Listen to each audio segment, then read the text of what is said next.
creep while you and me repeat. This bittersweet heat is suffocating. Hey guys, we have some updates. Not many, but some important ones. So we moved these tanks because it was really frustrating getting to the back one. Our ram's horn snails have been taking over. We now have some more pink ones. Our guppies that used to be in this container, the little babies, have been moved into here and they're growing out. We're gonna have to figure out their genders soon. We've also been separating our male and females from the other batch. Quite a few turned male. I'm getting better at distinguishing their characteristics. The problem with guppies is in young guppies, male and female have the same finnage until a certain point, and then the males grow their gonopodium out, which is their male sex organs. So until a certain point, you can't tell the females and males apart. About the time they start getting their color is when they start growing out their gonopodiums. So we had trouble telling we had these many males.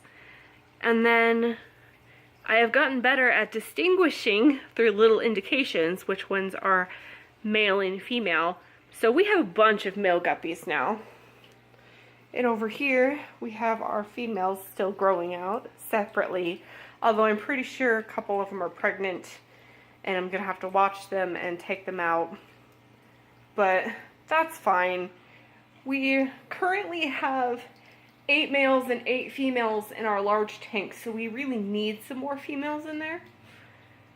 But we've been waiting for these ones to grow out before we put some more in. So, you know, we'll just take the pregnant ones and throw them in. Our baby bettas are doing fantastic. Since our last video, quite a few of them have changed color. Let's see, where is this baby? There she is. This one is marbling. She is steel blue, black, and cellophane marble. I don't know what to say about that. Just all of a sudden, right after I jarred them, 5 or 6 of them lost all of their red color and started turning steel blue and cellophane, and this particular one is marbling, as you can see. So we still don't know what some of these are going to look like, but this one is turning really interesting. It's like a blue koi. I love her. So we've got them all sitting over here. We've gotten, let's see, where's another good one I can show you? Is it this one? I think it's this one. The red in this male's fin is starting to turn blue. You can see it there in his dorsal fin. We're getting quite a few that have red and black butterfly fins instead of red and white. We have a couple that are red, white, and blue. We have some that are blue and red, but they're all still butterfly for the most part. But we've gotten quite a few that have lost all their red, so there's no telling what we're gonna have. We have a new batch, a very, very, very small, there you go, you can see a couple in there, guppies over here that are growing out. These are what we call bite-sized guppies. Small enough to fit in a beta's mouth. So they stay over here by themselves until they get old enough to move to this grow out. Sayron this week, oh god, look at all the cat fuzz. I blame Buffy. Sayron this week nipped his fins off because he's a rosetail and they were bothering him. So we've got him and Rika being treated with some salt and stress guard right now to help them heal their injuries because he nipped off his fins and she is still recovering from trying to breed. She's got all kinds of nips all over her. So they're recovering. Ponyo here, our darling, is looking a little worse for wear. You can see some rips there in her caudal fin. That's because we had her in the breeding tank with Jumin for the last 2 days. Let's take a look at how he's doing. It's going to be really hard to see this because of the glare and how dark it is here under the leaves. But Jumin is attending a nest full of eggs. Hundreds of eggs. After our last fail of trying to get Ponyo and Jumin and, well, any of ours to breed, we took a break. And then we stuck Jumin in for a day. We threw in a bunch of leaf cover, as you can see. And we have leaves all over the bottom. We left some spawning mops in there. We filled it full of snails and daphnia and copepods. And we left him in here for about 24 hours by himself. And then we jarred Ponyo on the other side of the tank for 24 hours, and then we let them go. There was almost no aggression, and 2 days later we have a huge nest full of eggs. So we are excited.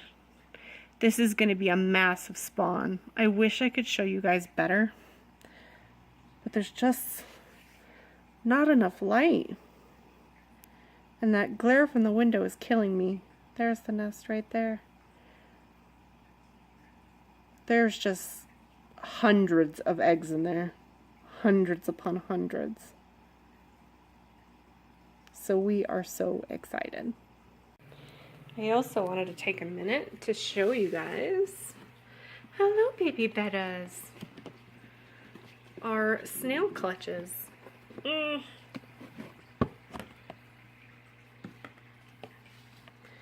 We have 3. One is very tiny. But our snails have been laying clutches. So we are so excited. It looks like they're fertile.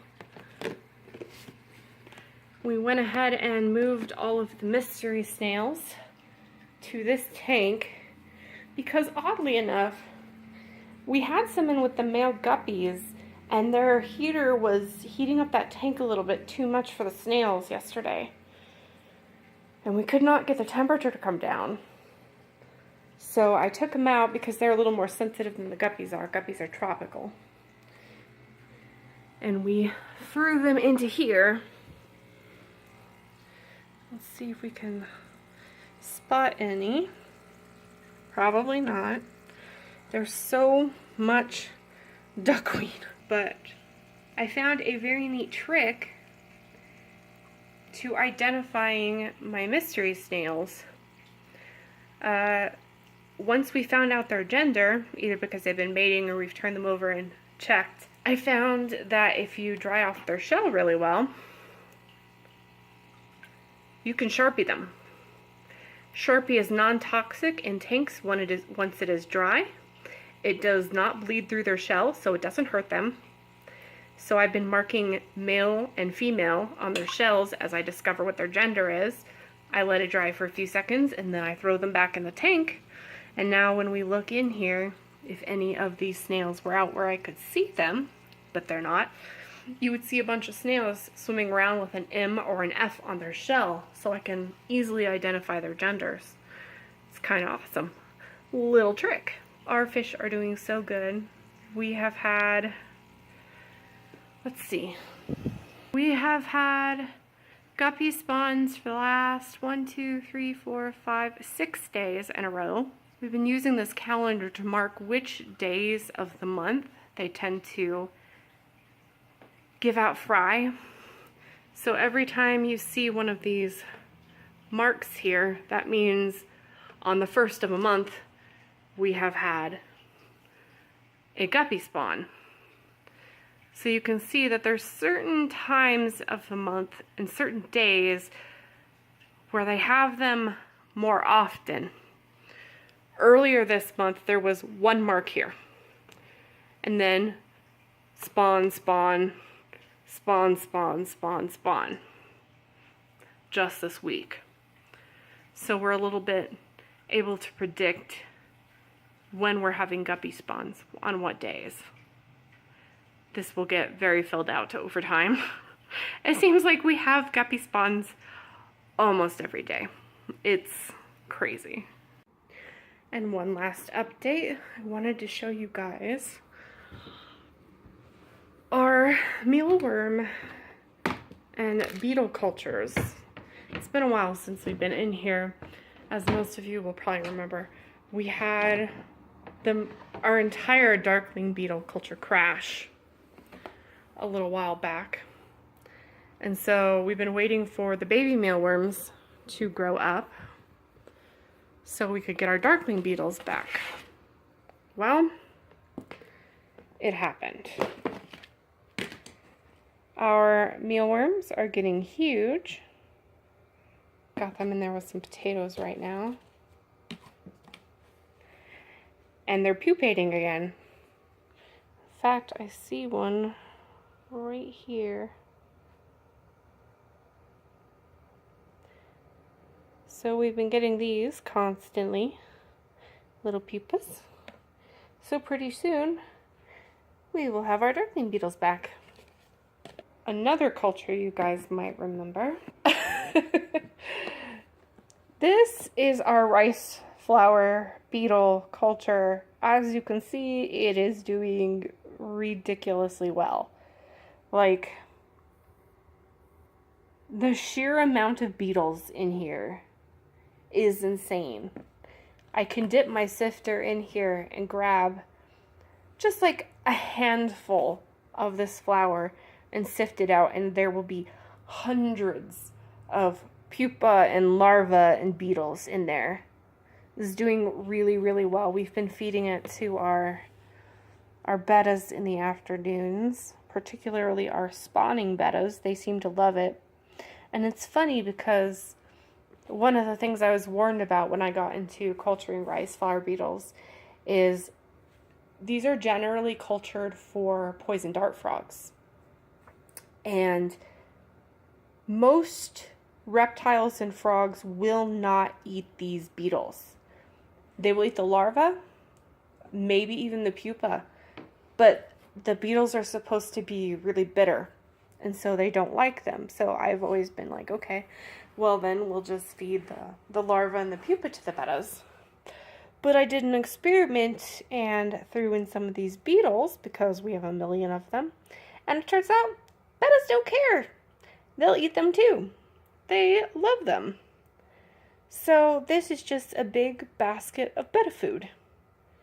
It's great. The guppies also really like them.